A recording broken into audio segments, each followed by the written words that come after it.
तेव्हा तशी या काव्यमालिकेत पुन्हा एकदा सर्व रसिक श्रोत्यांचं मनपूर्वक स्वागत. काही दिवसांपूर्वी नाशिकमध्येच अक्षर अक्षर तुझेच आहे हा कवितांचा अप्रतिम कार्यक्रम बघण्याचा योग आला.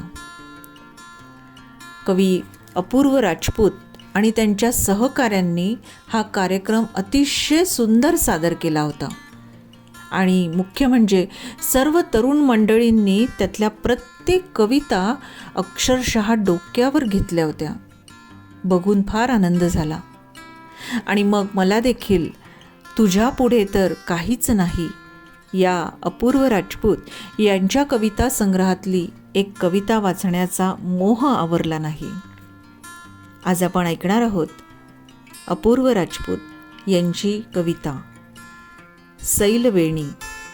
ऐकूया. वाचक स्वर स्मिता सैंदानकर यांचा. हळुवार झाली तिची सैलवेणी, हळुवार झाली तिची सैलवेणी, तिचा श्वास श्वासांमध्ये दाटला. पुन्हा सूर्य विझला, पुन्हा रात आली, सदेही मशाली पुन्हा पेटल्या. नभी चंद्र सुद्धा जरा स्तब्ध झाला, नभी चंद्र सुद्धा जरा स्तब्ध झाला. बघाया उतरल्या तिला चांदण्या, तिला स्पर्श माझा असा जाहला की तिच्या सर्व शंका तिथे आटल्या, तिच्या सर्व शंका तिथे आटल्या.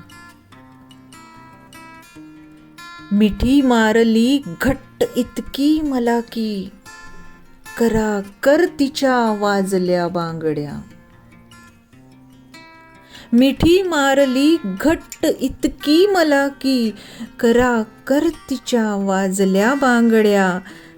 तिचे ओठ काना जवळ येत गेले, किती प्रेम आहे मला सांगण्या, किती प्रेम आहे मला सांगण्या. जसा जात गेला पुढे वेळ थोडा, जसा जात गेला पुढे वेळ थोडा, निहृदयातली वाढली स्पंदने.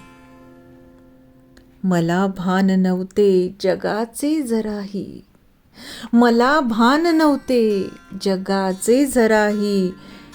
चिडवण्या मला वाजली पैंजणे, चिडवण्या मला वाजली पैंजणे.